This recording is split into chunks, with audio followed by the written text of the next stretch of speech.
On the 18th of October 1081, a battle was fought outside the walls of the Byzantine city of Heracleum, the capital of the imperial province of Illyria, and one of the most important seaports on the Adriatic. On the one side stood the recently appointed Eastern Roman Emperor Alexious Comnenus, a former army officer who had forced his way into power just 6 months previously amidst invasions from enemies on all sides of the realm. Ever since the defeat at Manzikert in 1071, where the Eastern Romans had lost practically all of their lands in Asia Minor to the Seljuk Turks, the empire had stood on the verge of collapse. Yet the Turks weren't the only enemy that Comnenus faced. Unlike the Turks, these warriors were Christians, yet they were concerned with the long-time survival of the empire. So it was on that fateful day in October 1081 that Robert Guiscard, the foremost commander of the Normans in Italy, engaged Alexious Comnenus in battle. Just as the Normans, many of whom were in fact conscripted Italians and Lombards, fight for their new overlords, looked like they were ready to break in the face of the imperial army, the elite Byzantine Varangian Guard charged forwards to mop up the enemy. Armed with huge battle axes, the Varangians had traditionally been made up of Scandinavian and Rus adventurers in the pay of the emperor. But in recent years, since the Norman conquest of England in 1066, large numbers of them were in fact Anglo-Saxons exiled from their homeland. It was then, just as the battle looked to be turning in the favour of the Byzantines, that a devastating Norman cavalry charge thundered into the now separated Varangians. In a tragic repeat of the events of Hastings some 15 years before, where at least some of those present on both sides may have actually fought, the Varangians were massacred to a man. A few survivors made it into the church of the Archangel Michael in the city, but were barricaded inside it and burnt to death. The leader of those Norman knights was Guiscard's son, Bohemond of Taranto, a giant of a man if the sources are to be believed, and one of the most effective battlefield commanders of the age.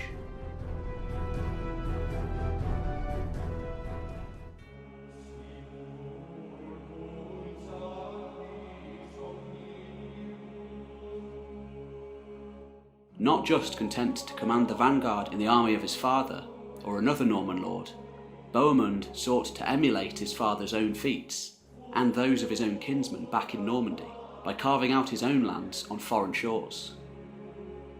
By the early 1100s, 2 decades after the Battle of Heracleum, Bohemond had not only found himself playing an integral role in the largest military expedition since the fall of the Western Roman Empire, but he had also achieved his goals in not only carving himself out a kingdom, but also establishing a dynasty that would outlast both his father's back in Italy and his kinsman William the Conqueror's in England. The First Crusade was about to begin.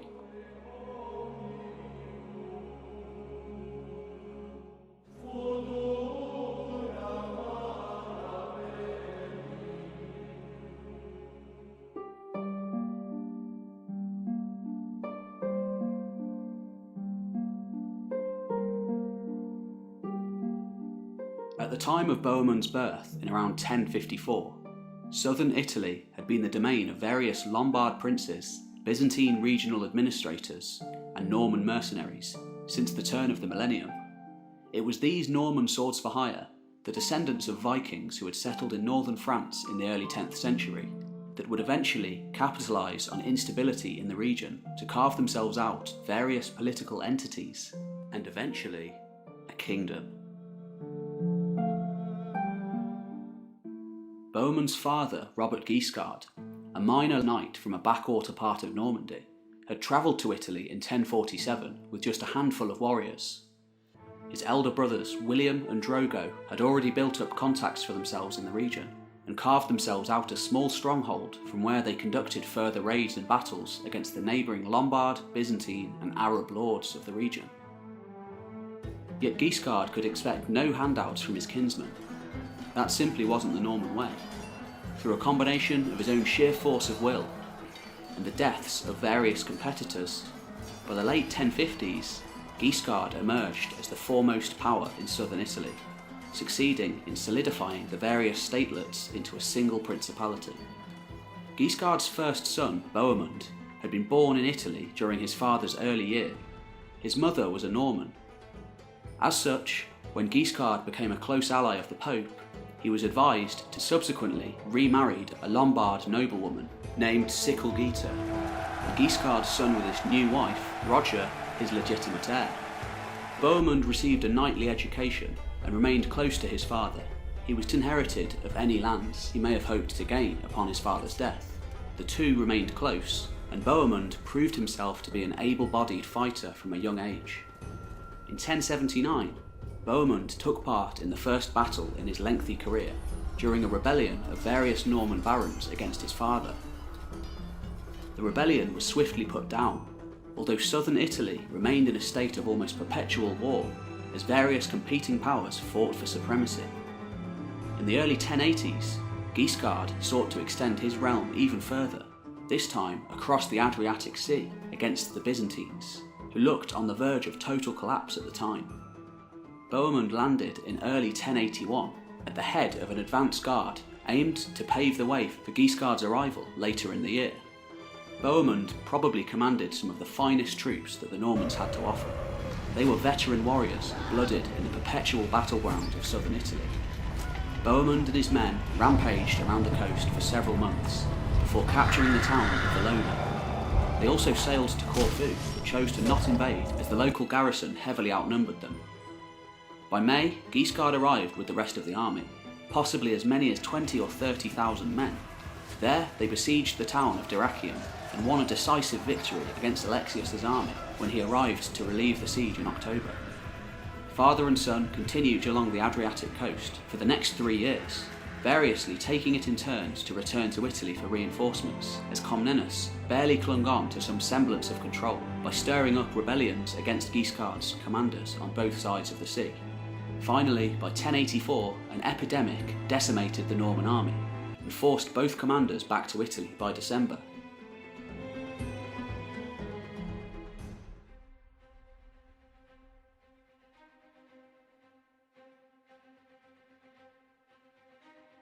Guiscard's death just a few months later in July 1085 caused a succession crisis in southern Italy. Robert's Lombard wife, Sicilgita, and most of the Norman nobility supported her son, Roger Borsa, a half-Lombard that they argued would bring the two cultures together and bring peace to the region, once and for all. Bohemond, of course, wasn't about to lay down without a fight. He regarded himself as his father's lawful heir, and he was more than willing to fight for this claim. After making an alliance with his one-time enemy, Jordan of Capua, and various other local lords, he began to capture and raid Roger's towns one by one, threatening to plunge the region into all-out war once again. Finally, later in the year, the two half-brothers met at their father's tomb at Venosa to reach a compromise. Under the terms of their agreement, Bohemond received Taranto, Oria, Otranto, Brindisi, and Gallipoli, but acknowledged Roger Borsa's overall authority over the region. In 1097, Bohemond was campaigning against various rebellious lords in Amalfi when he came into contact with crusaders fired up by the religious fervour passing through his territories on their way to Constantinople.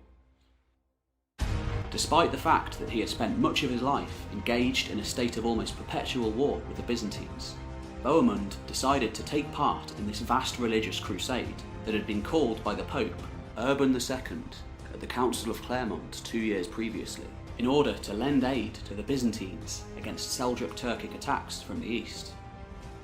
Whilst it seems possible that Bohemond did genuinely have some kind of a religious epiphany when he heard of the expedition being formed by princes from all over Europe,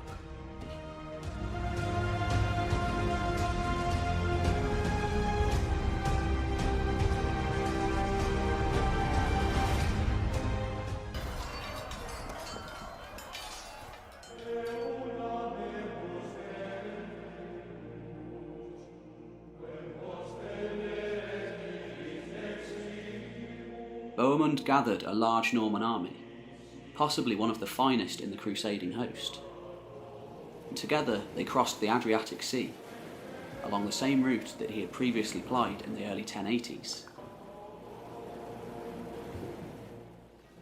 Upon arriving at Constantinople in April 1097, he paid homage to Alexious, who might be forgiven for being unnerved by the sudden arrival of as many as 60,000 battle-hardened warriors directly outside his capital.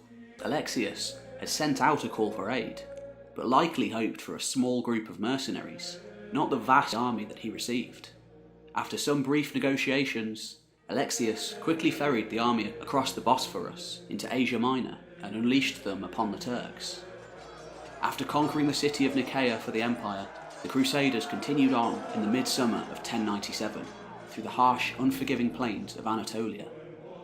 Due to his decades of military experience, Bohemond quickly established himself as the de facto leader of the expedition, forming the vanguard of the army alongside his distant kinsman Robert Curthose, the Duke of Normandy and eldest son of William the Conqueror.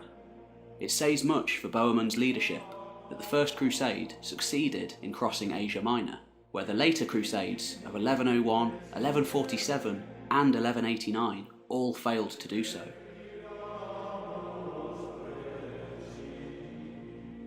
The greatest challenge came at Heracleum, when Bohemond's 20,000 strong force was ambushed by the Sultan of Rum, Kilij Arslan, just one of the Seljuk successor states that had carved up Asia Minor after they conquered it from the Byzantines in the latter half of the 11th century. Bohemond found himself up against an exceptionally mobile Eastern army for the first time, and could do little but form a solid defensive position against the roughly 8,000 strong force of mounted horse archers that appeared like a deluge from the Anatolian plains. Nevertheless, Bohemond and Robert managed to hold strong, and by the time the rest of the 30,000 Crusaders under Godfrey of Bouillon and Raymond of Toulouse arrived, he led the charge against the Turks, forcing them into a full retreat and winning the day.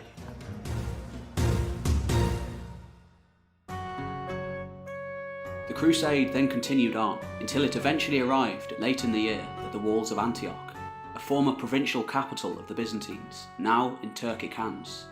A long siege ensued, with various counterattacks attempted by the other Seljuk successor states, eventually being driven back by Bohemond and the other commanders, whilst they simultaneously fought to keep supplies coming in from the Genoese ships at the nearby port of St. Simeon.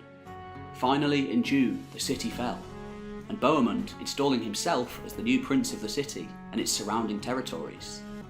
The rest of the Crusader army continued on to Jerusalem, whilst Bohemond set himself up in Antioch as Norman lord, much as he had back in Italy.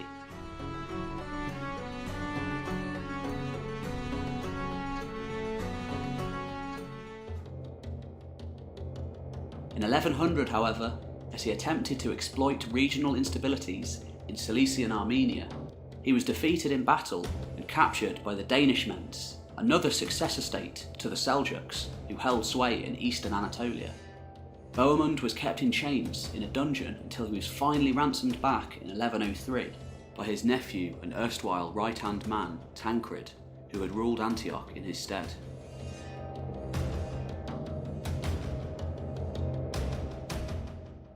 Nevertheless, just like his father before him, ever the restless warlord, he didn't stay in the city for long. In the mid-1100s, Bohemond left his principality to travel to northern Europe in order to raise more money and support for a campaign against the Turks. This new crusade proved to be incredibly popular and roused up support from all over Europe. It was so popular that Bohemond was actually refused entrance into England by King Henry I, as he couldn't risk losing the huge amounts of manpower that it was predicted would answer the call. His newfound status also won him the hand of Constance, the daughter of the French king Philip I. After rousing up a great deal of support and fervour, he decided to instead use this force against the Byzantines, who he attacked in 1107.